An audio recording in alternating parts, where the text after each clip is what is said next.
Gugurnya Kepala BIN Daerah Papua Brigjen TNI I Gusti Putu Dani Nugraha Karya menambah panjang deretan korban aksi kebrutalan kelompok kriminal bersenjata di Papua. Dalam 1 bulan terakhir, setidaknya 4 warga sipil tewas di tangan KKB di kawasan Puncak, Papua. Tangis keluarga pecah saat melihat jasad Ali Mom terbujur kaku. Siswa kelas 1 SMA Negeri 1 Ilaga ini tewas ditembak KKB. Korban ditembak saat mengantar pesanan rokok dan pinang atas suruhan seorang anggota KKB yang telah merencanakan pembunuhan terhadap korban. Motor yang dikendarai korban juga dibakar oleh KKB. Diduga pelaku penembakan adalah KKB pimpinan Lekagak Kelenggen. Sebelumnya, aksi keji KKB di Kabupaten Puncak, Papua menewaskan Octavianus Rayo, guru SD yang ditembak di kediamannya pada 8 April lalu. Tidak berhenti di situ, keesokan harinya KKB kembali membunuh guru SD yang merupakan rekan korban sebelumnya. Korban Yonatan Randen tewas ditembak saat mengendarai sepeda motor, hendak membeli terpal penutup jenazah Octavianus Rayo. Kemudian pada Rabu 14 April, seorang pengemudi ojek dibunuh oleh kelompok separatis bersenjata Papua di Kampung Eromaga, Kabupaten Puncak. Korban bernama Udin ditembak ketika berada di area Pasar Ilaga. Selain menembaki warga sipil, KSB Papua juga membakar 3 sekolah, rumah guru, hingga wakil ketua DPRD. Kapan bara di tanah Papua berakhir? Akan kita kupas malam ini di Indonesia Bicara.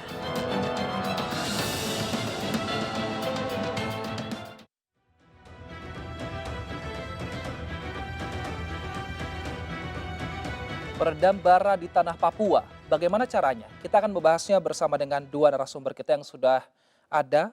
Malam ini bersama kita ada Mas Pamungkas, Cahyo Pamungkas, peneliti LIPI Papua. Selamat malam Mas Cahyo. Selamat malam, Bang Wilson. Siap, sudah bergabung juga bersama kami Mas Dev Laksono, anggota Komisi 1 DPR RI. Selamat malam Mas Dev. Selamat malam Mas Wilson, selamat malam Mas Cahyo, gimana kabarnya semua? Kabar baik, terima kasih Mas Dev. Saya ke Mas Cahyo terlebih dahulu. Mas Cahyo, dari Orde Baru hingga saat ini konflik di tanah Papua tidak kunjung usai. Apa sebenarnya penyebabnya sehingga permasalahan ini mengakar? Iya, konflik sudah berlangsung hampir atau lebih dari 50 tahun ya. Kami telah membuat sebuah penelitian dan mempublikasikan pada tahun 2008 bahwa akar persoalan konflik Papua itu ada 4. Pertama adalah masalah status politik, penafsiran terhadap sejarah dan identitas politik Papua yang belum selesai. Kemudian yang kedua adalah masalah kekerasan politik dan pelanggaran HAM terhadap orang asli Papua yang juga masih berlangsung. Yang ketiga adalah masalah marginalisasi orang asli Papua. Dan keempat adalah masalah kegagalan pembangunan. Jadi selama masih ada ketidakadilan di tanah Papua, seperti yang digambarkan dari Papua Roadmap seperti di muka, maka perlawanan akan terus ada. Oleh karena itu diperlukan sebuah pendekatan yang dialogis untuk menyelesaikan keempat persoalan tersebut. Dan pendekatan keamanan saya kira tidak akan berhasil untuk menyelesaikan konflik bersenjata yang terjadi di tanah Papua sekarang ini. Baik Mas Dev, apakah artinya ini pendekatan dari pemerintah ini masih kurang sehingga sampai sekarang masih ada sengketa antara pemerintah dan juga dari KKB ini Mas Dev? Iya, info Pak Dev. Bahwa pendekatan itu tidak ada sih ya, enggak Pak, memang ada, memang tapi kurang. Dan juga aktivitasnya juga masih terlihat kurang. Kenapa ya? Dari masih bergejolaknya situasi di Papua dan masih banyaknya korban berjatuhan baik dari TNI, polisi dan juga masyarakat sipil secara umum. Nah, jadi memang harus ada pendekatan yang harus dirubah kepada masyarakat Papua untuk menggugah masyarakat Papua dan agar masyarakat Papua ini benar-benar merasakan bahwa Papua adalah bagian dari Indonesia dan Indonesia adalah Papua. Nah, itulah yang masih belum dirasakan oleh masyarakat Papua secara keseluruhan. Terbukti dengan masih kencangnya berlangsungnya penyerangan-penyerangan dan juga simpati ataupun dukungan terhadap pergerakan OPM sini. Jadi mesti ada approach yang lebih sensitif, yang lebih mengena, yang kepada sosial, budaya, ekonomi, politik juga gitu. Kepada kombatan-kombatannya ini memang harus menggunakan militeri, ya. Harus ada serangan militer yang kuat kepada ofensif militer yang kencang kepada base-nya OPM ini. Akan tapi kepada masyarakat secara luas, masyarakat Papua secara luas perlu pendekatan yang intens melalui kebudayaan yang mereka bisa serap dan rasakan. Jadi karena selama ini jelas bahwa masih banyak masyarakat Papua khususnya di generasi muda yang semakin kuat antar semangat separatisnya itu. Dan itu terbukti dengan makin kencangnya, baik apakah itu dukungan dana, dukungan support tenaga kepada gerakan-gerakan OPM tersebut. Kalau dari DPR sendiri tanggapannya atau sarannya kepada pemerintah agar hal ini bisa dituntaskan kalau bisa dalam waktu dekat, apa Mas Dev? Ya, ini karena kan berarti ada strategi yang tidak tepat selama berpuluh-puluh tahun dari sejak Orde Baru pastinya ya. Ketika Papua itu masuk menjadi satu bagian dari Indonesia, ini adalah pendekatan yang masih kurang bisa pas lah. Nah, inilah yang perlu diperbaiki lagi ke depan agar operasi-operasi ini tidak hanya bergantung pada operasi militer, akan tapi lebih kepada operasi kemanusiaan, ya, operasi kecintaan terhadap NKRI di tanah air. Nah, memang situasi di Papua ini terus meningkat, eskalasinya terus menambah. Jadi pendekatan secara ekonomi, secara budaya untuk meningkatkan jumlah kampus-kampus, ya, pembangunan yang masif baik secara infrastruktur, ya, karena kita lihat saja untuk pembangunan di sana semen aja masih harus dikirim dari Jawa, dari Sulawesi. Bahan-bahan makanan itu masih banyak yang harus diimpor dari luar Papua. Padahal tanahnya begitu luas, sumber alamnya begitu banyak, kan tapi memanagenya dan juga produksi-produksinya masih sangat kurang sehingga masyarakat tuh belum benar-benar menikmati pembangunan yang berada di tanah Papua. Baik Mas Cahyo, pendekatan puluhan tahun yang sudah dilakukan pemerintah kita dari berbagai pimpinan, ini tidak cukupkah untuk membuat Papua lebih damai, Mas Cahyo? Iya, betul, tidak cukup. Pertama, pendekatan pembangunan yang telah dijalankan sejak masa Orde Baru sampai sekarang.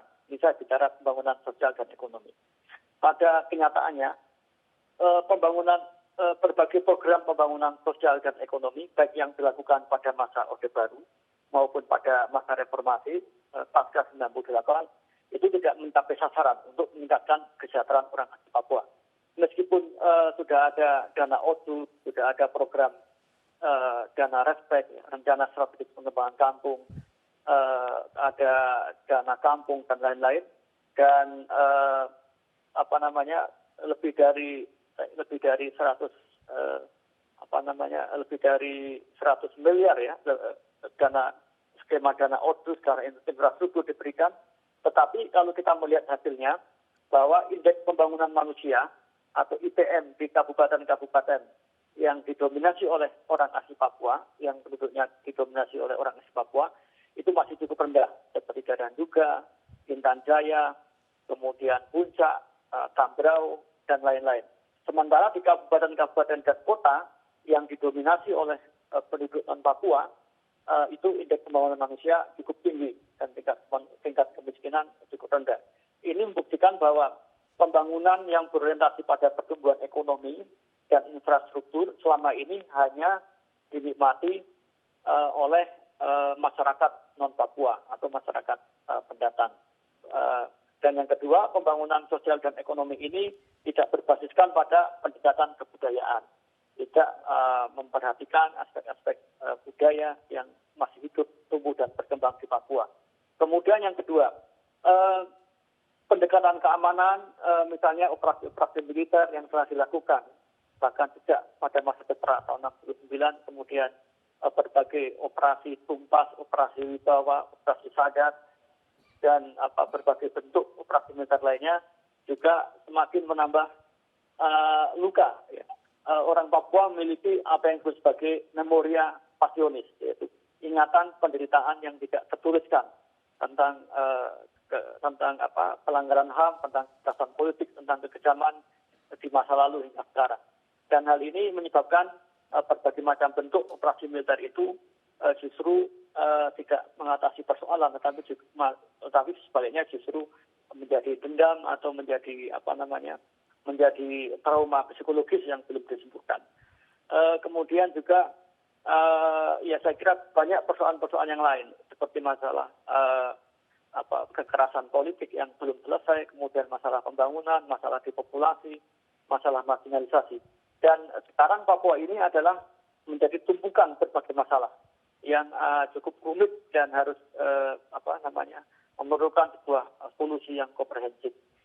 Misalnya yang terakhir ya, kebijakan pembangunan infrastruktur meskipun pada satu sisi sudah memunculkan banyak kemajuan, misalnya lebih banyak jalan di aspal, lebih banyak gedung sekolah dibangun, lebih banyak puskesmas dibangun. Tetapi persoalannya puskesmas yang dibangun itu tidak ada, masih kekurangan perawat dan obat-obatan. Banyaknya sekolah yang dibangun itu masih kekurangan guru. Misalnya di daerah pegunungan dari 6 guru hanya 2 atau 1 yang hadir. Dan kebanyakan guru lebih memilih untuk tinggal di kota atau di ibu kota kabupaten.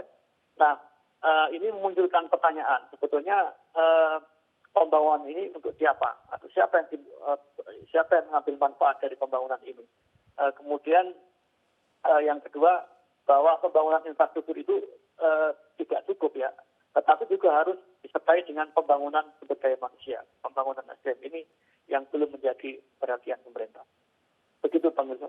Baik, memang ada masalah indeks pembangunan manusia, sosial, dan juga ekonomi. Kalau infrastruktur saat ini sudah dibangun. Nah, tapi kalau untuk pembangunan manusia, sosial, dan ekonomi ini, artinya ke depannya kapan Papua ini bisa berdamai jika masalahnya sebegini kompleks, Mas Cahyo? Iya, saya kira ini masalah kan sudah begitu kompleks ya. Ada masalah kekerasan politik, ada masalah penafsiran terhadap sejarah, masalah status politik, ada masalah marginalisasi, dan ada masalah kegagalan pembangunan. Nah, saya kira yang paling penting untuk diselesaikan adalah masalah konflik kekerasan. Ini harus dihentikan. Karena tidak ada pembangunan yang dilakukan di atas konflik. Atau tidak ada pembangunan yang bisa dilaksanakan dalam situasi konflik. Oleh karena itu, langkah pertama adalah kekerasan harus diakhiri.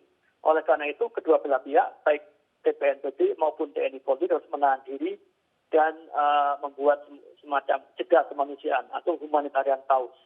Kedua belah pihak harus memberikan ruang bagi warga sipil dan tidak mengintervensi kehidupan masyarakat sipil di sana. Dan juga harus perlu sebuah jalur transportasi atau koridor kemanusiaan yang memberikan akses bagi warga sipil yang selama ini terjebak di dalam konflik. Saya kira keselamatan warga sipil harus diperhatikan agar jangan sampai warga sipil ini menjadi korban terjebak oleh konflik bersenjata antara dua kelompok ini.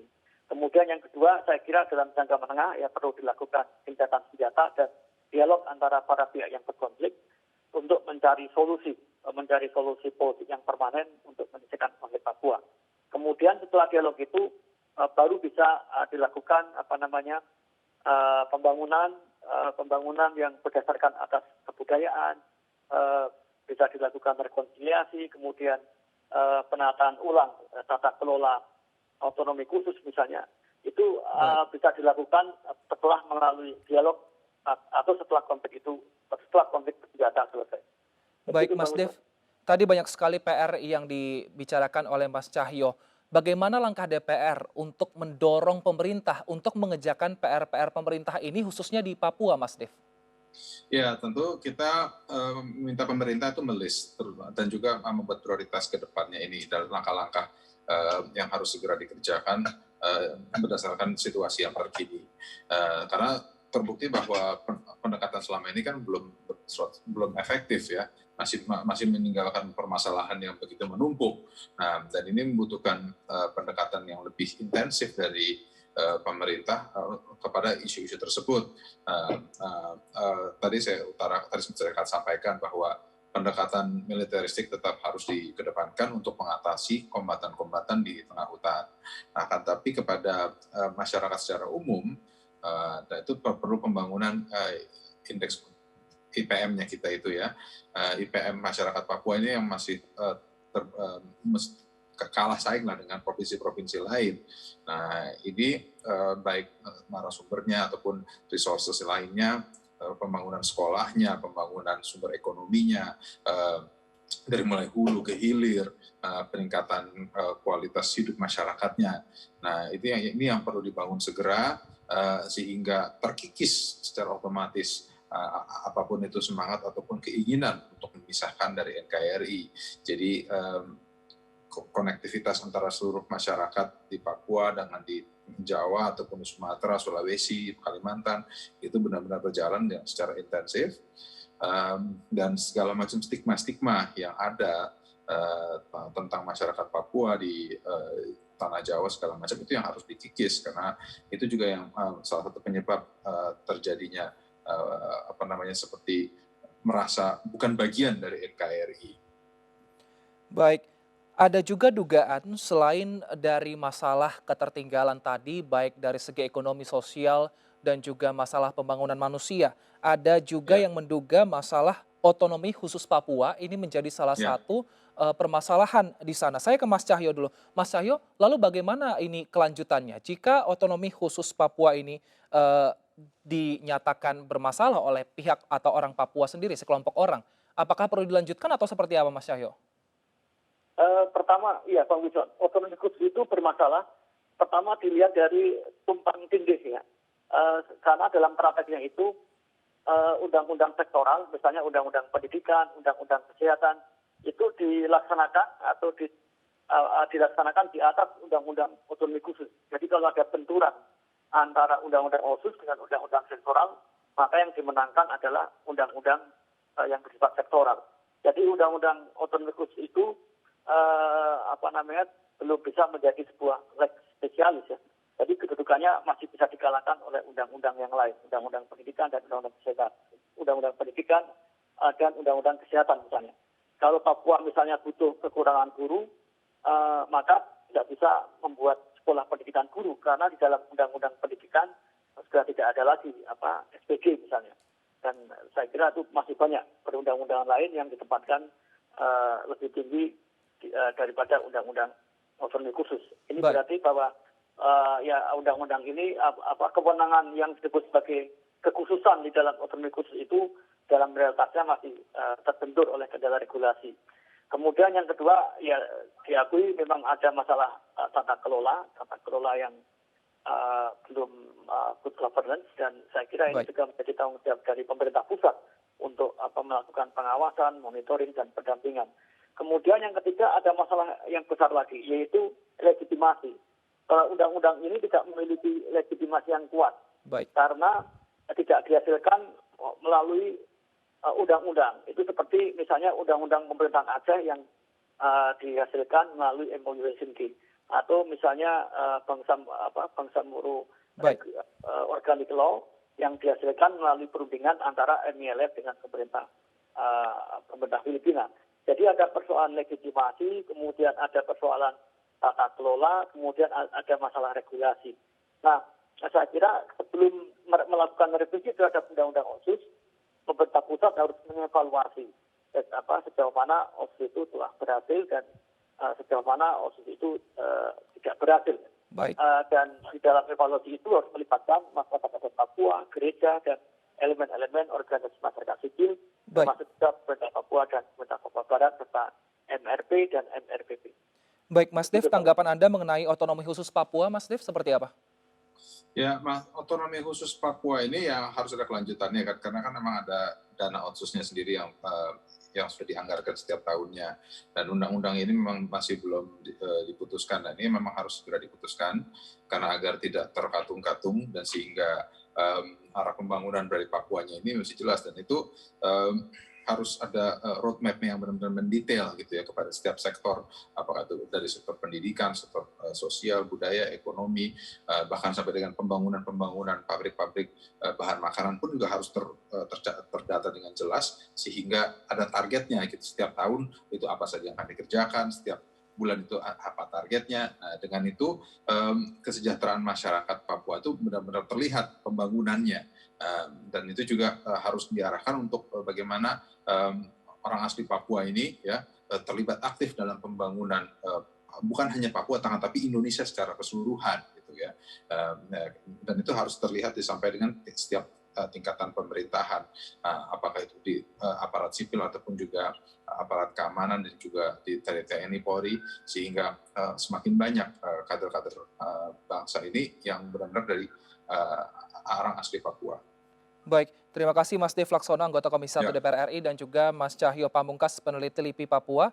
Dan pemirsa, Indonesia Bicara masih akan kami lanjutkan dengan narasumber lainnya. Tetap bersama kami di Indonesia Bicara.